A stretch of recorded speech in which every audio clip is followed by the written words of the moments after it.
In the words of Marvin Gaye, I need someone to tell me what's going on. All the real ones. I had juice in the town, they say they down for me. Weird people around, they say they down for me. The one stuck on the ground, they're talking down on me. Why they got the whole blame coming down on me? All my ones in the E, yeah, they been down for me. All my ones in the beach, yeah, they been down for me. Till the money go down, now they ain't down for me. Shit feel like the whole ceiling. Today I want to know, why are Martin Luther King Jr.'s sexual proclivities on trial? What's going on? FBI tapes reveal Martin Luther King's affairs with 40 women. Huh? What'd that say?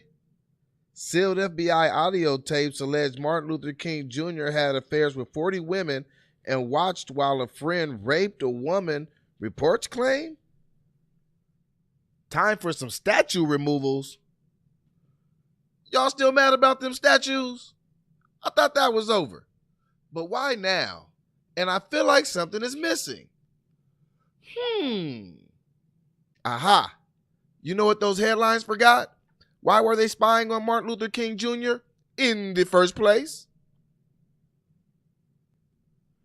Could it be because J. Edgar Hoover, the head of the FBI at the time, hated Martin Luther King Jr.? I mean, according to this headline, just being black was enough to get you spied on by J. Edgar Hoover's FBI. Wait a minute. Let me rewind this. I forgot to mention COINTELPRO. COINTELPRO was a series of covert and at times illegal projects conducted by the United States Federal Bureau of Investigations aimed at surveilling, infiltrating, discrediting, and disrupting domestic political organizations. Such as Dr. King and his organization. I got this from the Stanford Research Institute. And this is basically saying that they were just spying on him. They were spying on him because they said that he had communist ties, but lo and behold, they never found any evidence. So they were just using it as an excuse to spy on him. Mr. Hoover. Hoover disliked Martin Luther King Jr. so much, he even wrote him a letter where he urged him to commit suicide. He was going to try to blackmail the man. Who would just wake up one morning and say, let me ruin the reputation of Martin Luther King Jr. I don't have nothing else to do. All right, let me point something out to you. You see right here? Right here, in the green box, it says, writing in British magazine Standpoint, Garrow says that the shocking files could lead to a painful historical reckoning for the man who is celebrated across the world for his campaign against racial injustice. Now remember that name, Garrow. Garrow.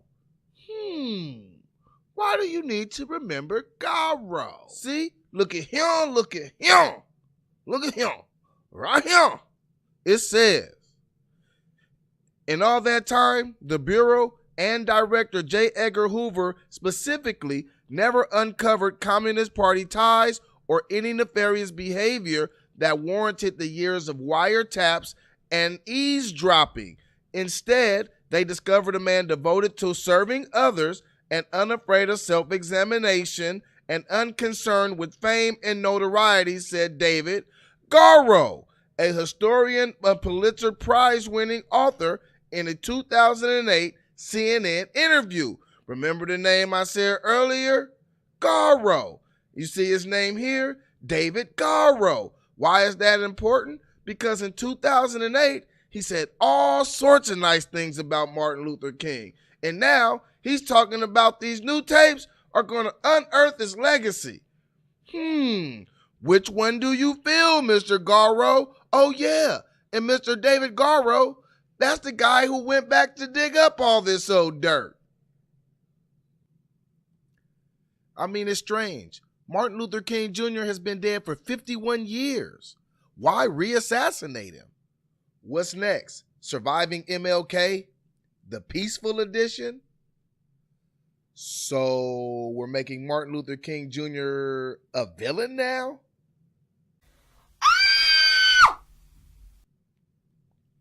The craziest part, there are people out here who are happy as could be because of this news. And they're saying they have evidence of him having 40 extramarital affairs. So this is major news for us. If we can discredit this guy, kind of tie him to the Me Too movement, that sort of thing, we could change everything. This is really, really important news. And, those of us on the right have been fighting against, the MLK legacy and the civil rights legacy, not because we hate blacks, but because we knew that the movement, the civil rights movement, was connected to nefarious people. It was really about bringing society down. It was really about ending white hegemony, not so much about civil rights. We've known that. Now we have more information coming out, and we can use this to make our case. So we must push this to the mainstream media.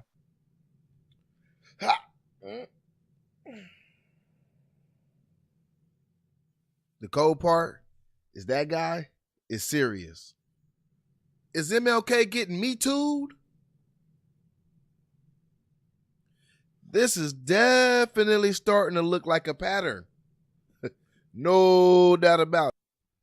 So the question is, did the media just conveniently forget to talk about why he was under surveillance in the first place? Why was he being wiretapped? Oh, I guess the why isn't important. If you haven't got a chance, go over to the YouTube page, the Soapbox Heroes channel. Hit the subscribe, turn on your notification bell, and be notified when we getting busy. Until we are able to make this kind of witness in this city, so that the power structure downtown will have to say, we can't stop this movement, and the only way to deal with it is to give these people what we owe them and what their God-given rights and their constitutional rights demand.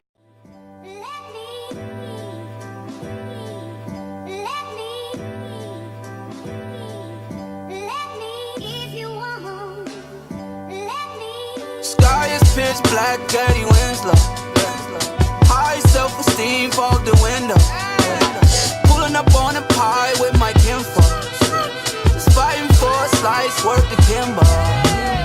Nowadays, dumb money been slow. It's hard to keep a buck, Ray and Jason Kidno. Keep it real, life a name brand ain't so simple. Bills, kids, and rent notes. Lord knows a nigga tired. Back on the pen with an urge. Back on me dealing with nerves. Critics keep giving me shit by the lyrics I flip, so I flip on the bird. No street full of litter, so how I get kicked to the curb. Like I ain't living these words. Thinking a nigga that's stealing the credit for shit that I didn't deserve. Nigga, absurd. You see how we did it, huh? The work I've been putting in. The shit I had given up, so many dinners my wife had to get rid of. Now she in the feelings, the P in his feelings, the boss of my business, the bank in my pocket, the problems you got when you go independent. You know my intention is good. In a pit full of woods, where most of these cats are lying. Told me a deer in the woods, that's what they tell me before the hard play. I had to learn it the hard way. Mistakes as an artist we all make. I'm just embracing the fall. After the Selma movement in 1965, we were able to get a voting rights bill. Now, all of these things represented strides, but we must see that the struggle today is much more difficult. It's more difficult today because we are struggling now for genuine equality. It's much easier to integrate a lunch counter than it is to guarantee a livable income and a good solid job. It's much easier to guarantee the right to vote than it is to guarantee the right to live in sanitary, decent housing conditions. It is much easier to integrate a public park than it is to make genuine quality integrated education a reality. And so today we are struggling for something which says we demand genuine equality.